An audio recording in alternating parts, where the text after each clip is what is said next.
Assalamualaikum warahmatullahi wabarakatuh. Alhamdulillahirrabbilalamin. Kita panjatkan syukur kita pada Allah Subhanahu wa Ta'ala. Di kesempatan kali ini berjumpa kembali untuk pembelajaran PAI kelas 12 dengan tema membangun keluarga penuh berkah sesuai ajaran Islam. Nah, anak-anak sekalian yang hebat dan dirahmati Allah Subhanahu wa Ta'ala, mari kita awali untuk pertemuan kita pada hari ini dengan berdoa terlebih dahulu. Bismillahirrahmanirrahim. Raditu billahi rabba wa bil islami dina wa bi Muhammadin nabiyya wa rasula. Rabbi zidni ilma warzuqni fahma. Aku ridha Allah Subhanahu wa Ta'ala sebagai Tuhanku, Islam sebagai agamaku, dan Nabi Muhammad Sallallahu Alaihi Wasallam sebagai Nabi dan Rasul.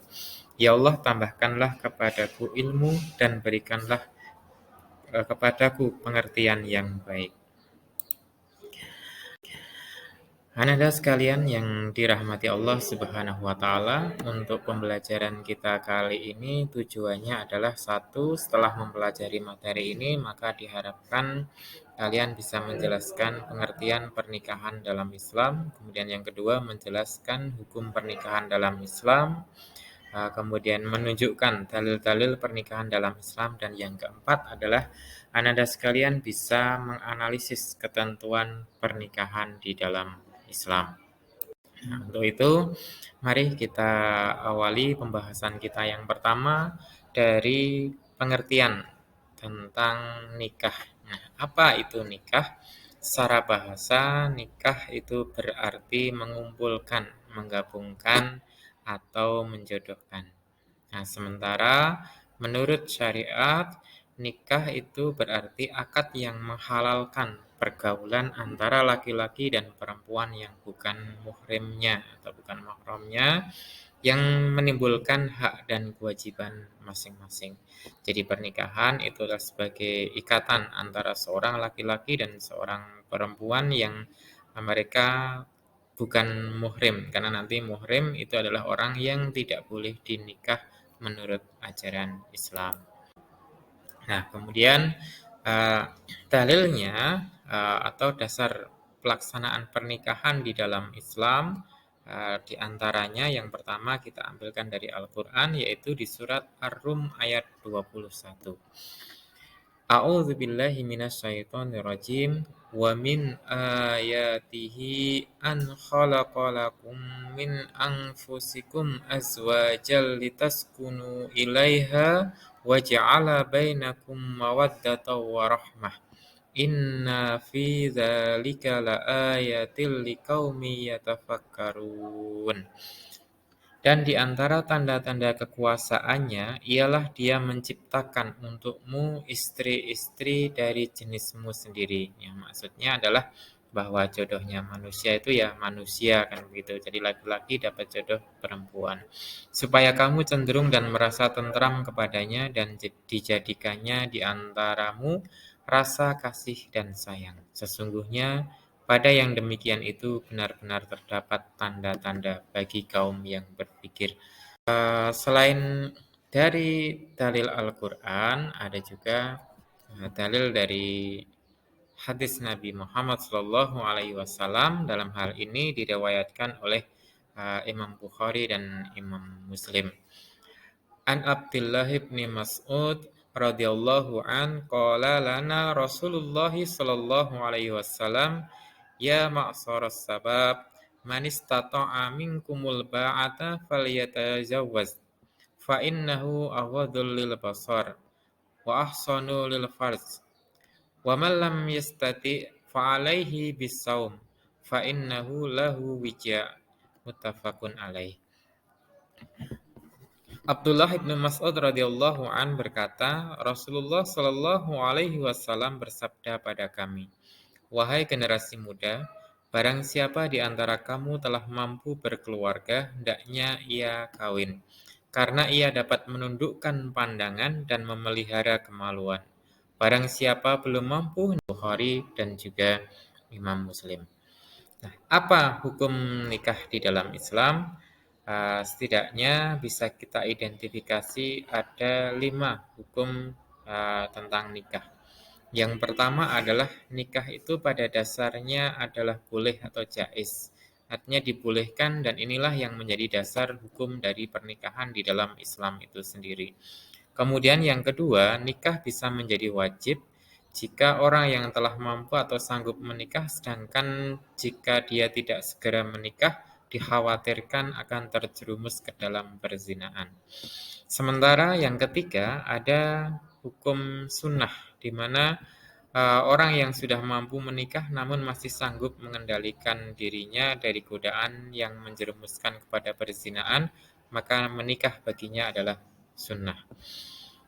Sedangkan yang keempat, nikah bisa dihukumi makruh, yaitu orang yang akan melakukan pernikahan dan telah memiliki keinginan atau hasrat, tetapi ia belum mempunyai bekal untuk memberikan nafkah tanggungannya. Jadi secara kebutuhan lahiriah untuk memenuhi kebutuhan keluarganya belum mencukupi. Kemudian yang kelima adalah haram, yakni ketika orang yang akan melakukan perkawinan atau pernikahan tetapi ia mempunyai niat yang buruk, seperti niat menyakiti perempuan atau niat buruk yang lainnya. Maka yang demikian itu tidak dibenarkan menurut ajaran Islam. Nah, kemudian apa tujuan dari pernikahan menurut Islam? Beberapa tujuan dari pernikahan menurut ajaran Islam adalah yang pertama untuk memperoleh kebahagiaan dan ketenangan hidup atau sakinah. Jadi setiap orang ingin mendapatkan ketentraman atau ketenangan dalam hidupnya, maka ketika uh, telah menemukan belahan jiwanya, tentu kehidupannya akan menjadi lebih tenang. Yang kedua, membina rasa cinta dan kasih sayang. Jadi pernikahan itu bertujuan untuk membina rasa cinta dan kasih sayang di antara suami dan istri. Yang ketiga adalah untuk memenuhi kebutuhan seksual, perilaku atau perbuatan zina. Yang keempat, menikah merupakan melaksanakan perintah Allah Subhanahu wa taala. Dan yang kelima, jadi menikah itu mengikuti sunnah Rasulullah Shallallahu Alaihi Wasallam sebagaimana sabda beliau di dalam hadis beliau, an-nikahu sunnati faman raghiba an sunnati falaisa minni, rawahul Bukhari wal Muslim. Artinya nikah itu adalah sunnahku. Barang siapa tidak senang dengan sunnahku, maka bukan golonganku. Hadis riwayat Bukhari dan Muslim. Dan yang keenam adalah untuk memperoleh keturunan yang itu keturunan atau nasab menjadi jelas. Berikutnya adalah terkait dengan rukun nikah. Pernikahan di dalam Islam akan sah atau dinilai sah jika memenuhi syarat dan rukun dalam pelaksanaan pernikahan itu sendiri. Apa saja rukun-rukunnya? Setidaknya ada 5 rukun yang harus dipenuhi agar pernikahan bisa berjalan dengan sah. Yang pertama adalah adanya calon mempelai laki-laki. Jadi calon mempelai laki-laki ini harus jelas identitasnya. Kemudian yang kedua adanya calon mempelai perempuan. Nah, yang perlu diperhatikan terkait dengan mempelai perempuan adalah bahwa calon mempelai perempuan itu bukan muhrim dari calon mempelai laki-laki. Kemudian yang ketiga adanya wali dari perempuan. Sebab pernikahan itu tidak sah tanpa adanya wali.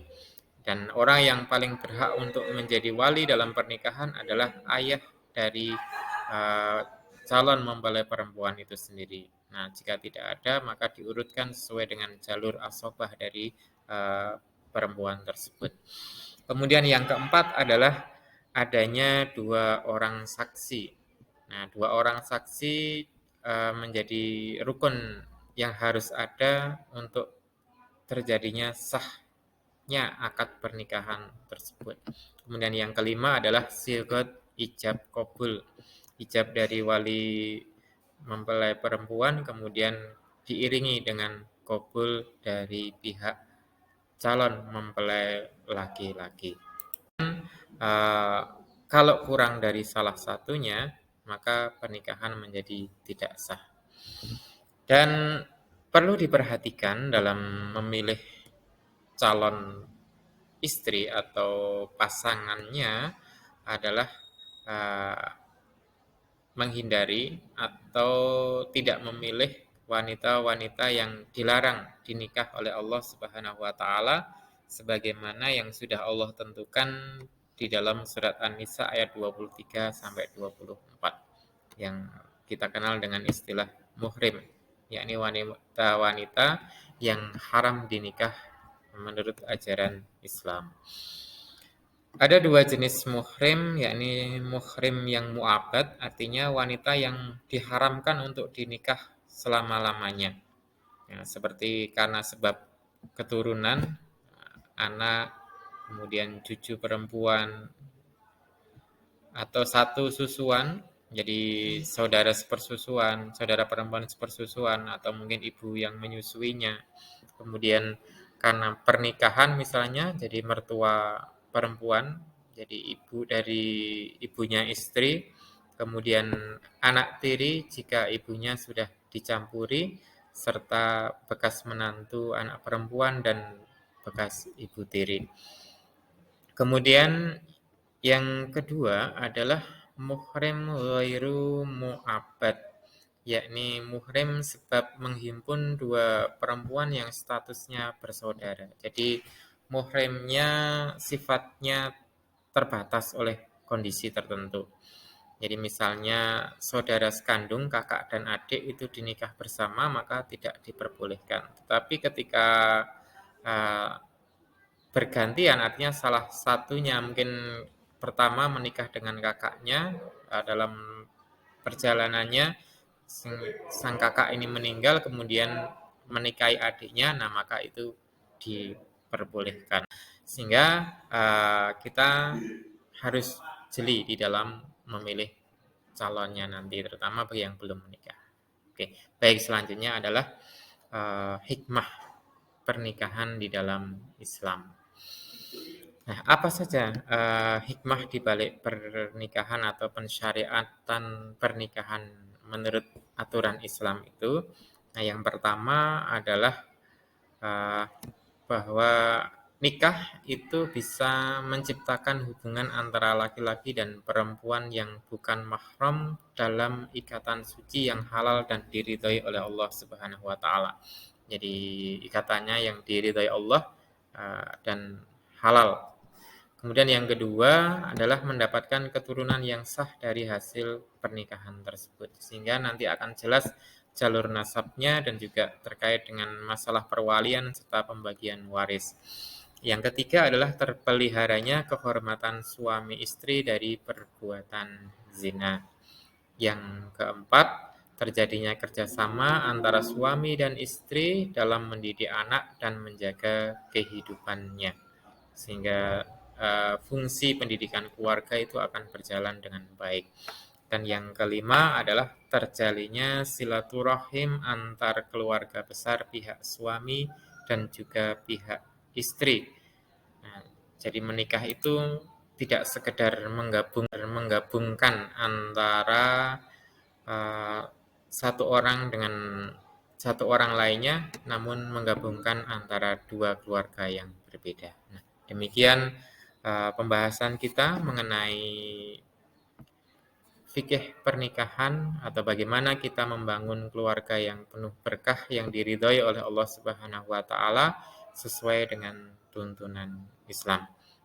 Nah, terima kasih, semoga bermanfaat. Sampai jumpa di pembelajaran berikutnya. Assalamualaikum warahmatullahi wabarakatuh.